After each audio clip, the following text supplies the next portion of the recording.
عليكم السلام أحبتي، أهلا وسهلا بكم في برنامجكم لحظات قرآنية.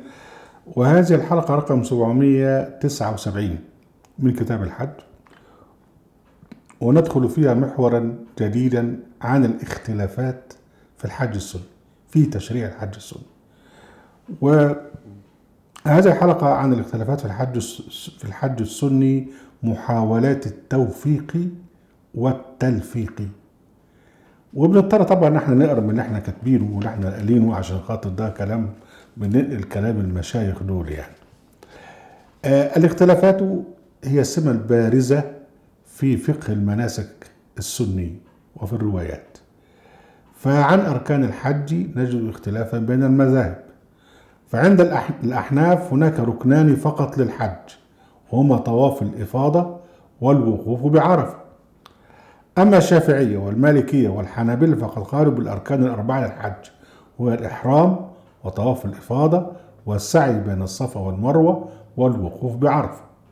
وبعدين زاد الشافعية الحلق أو التقصير وترتيب معظم الأركان. ويرى رشيد رضا صاحب تفسير المنار أن أركان الحج 5، هي الإحرام من الميقات والوقوف بعرفة والطواف بالكعبة والسعي بين الصفا والمروة والحلق أو التقصير للشعر. ده تفسير المنار الجزء الثاني صفحة 177. وبعد هناك اختلافات فرعية في تفصيلات المناسك، وليس معنا وقت لكي نتتبع كل هذه الاختلافات الفرعية.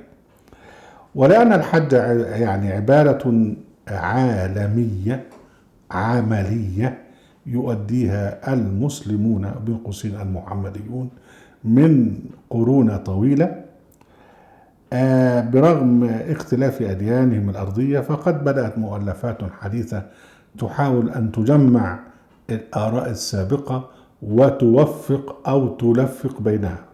ويعني ما كان فيه اتفاق جعلوه ركنا واجبا، وما كان فيه اختلاف جعلوه مندوبا مستحبا، وما كان فيه اختلاف في تحريمه جعلوه مكروها. وأبرز الكتب في هذا هو كتاب منهاج المسلم لأبي بكر الجزائري الوهابي. وهذا الكتاب يعبر عن الحج العملي السلفي الملتزم بالوهابية التي تسيطر على فريضة الحج ومناسك الحج وعلى البيت الحرام. وبالتالي فما ذكره الوهابي اللي هو أبو بكر الجزائري صاحب منهاج المسلم هو في أغلبه الذي يؤديه المسلمون اليوم. ومحاولات التجميع والتوفيق والتلفيق تخفي اختلافات أساس بين صناع الدين السني. وبعدين بنعرض بقى ليه اختلافات عامة للسنيين في الحج على حسب ما جاء بقى في كتب الفقه الكبرى. طبقا لوراث العصر العباسي في الفقه لأئمة الدين السني، هنلاقي طبعا كل واحد عامل رأيه حديث، وطالما في اختلافات بقى يبقى كل الأحاديث بتضرب في بعضها. وهنعطي بعض أمثلة. يعني مسلم يروي حديث أنس أنه رأى النبي جمع بين الحج والعمرة، وقال الراوي: فسألت ابن عمر فقال: أهللنا بالحج فالراوي لك رجعت إلى أنس فأخبرته ما قال ابن عمر، فقال أنس: كأنما كنا صبيانا. يعني يعرض، يعني ابن عمر ده كان حتة عيل والكلام بتاعه ما يعرفوش، احنا اللي كنا كبار وكنا شايفين يعني كلام ابن عمر ده طز فيه. ويروي ابن سعد أن أنس بن مالك أحرم فما سمعناه متكلما إلا بذكر الله حين حل، وقال: يا ابن أخي هكذا كان الإحرام. فهنا تعريض خفي من أنس بما فعله الآخرون في الإحرام. وهنعتذر احنا 600 مرة عن الخبر اللي هنقراه دلوقتي، لأن فيه لفظ فاحش، لكن احنا مضطرين يعني. فابن كثير في تفسيره عن ابن عباس يرى أن الرفث المحظور في الحج هو ما يقال فقط عند النساء، أما ما يقال عن النساء بعيدا عنهن فليس من الرفث مهما كان الكلام فاحشا وبذيئا.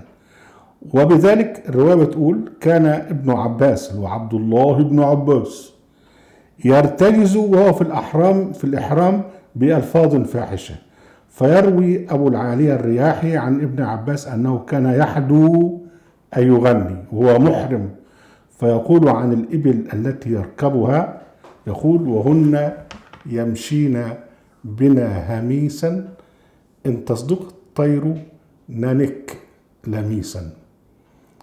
يعني معناها بقى بتقول لك يعني إذا صدقت الطير، يعني معناها إذا صدقت الأخبار يبقى احنا نطلع من الإحرام ونروح البيت، والست لميس اللي هي بتاعته يعني إيه ينام معها جنسيا.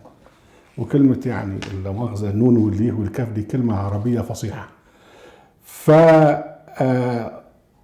دي رواية تقول لك أصعدت مع ابن عباس في الحج وكنت خليلا له، فلما كان بعد إحرامنا قام ابن عباس فأخذ بذنب بعيره فجعل يرويه ويرتجز ويقول وهن يمشين بنا هميسا إن تصدق الطير ننك لميسا. فقلت له أترفث وأنت محرم؟ فقال إنما الرفث ما قيل عن النساء.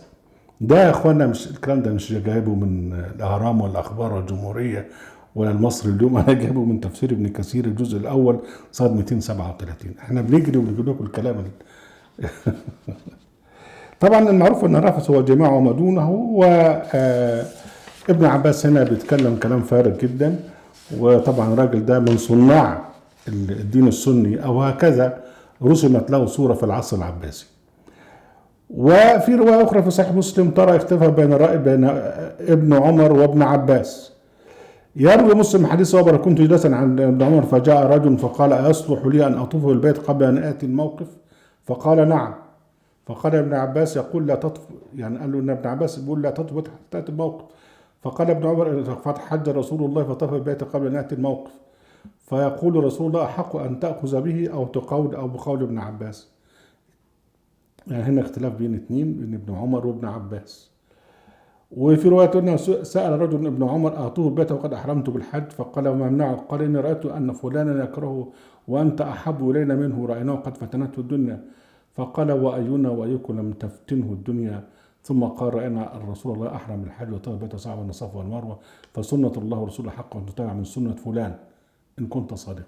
يعني هم مختلفين في أهم المناسك، وكل واحد من الممكن جدا يكون ابن عباس ما قالش كده، ممكن جدا يكون أنس ابن مالك ما قالش كده، ممكن جدا يكون كل الكلام ده قد تم اختراعه في العصر العباسي وتعامل به أحاديث، لأن الدين السني تمت صناعته وكتابته في العصر العباسي بعد موت ابن عباس وابن ترباس إلى آخره.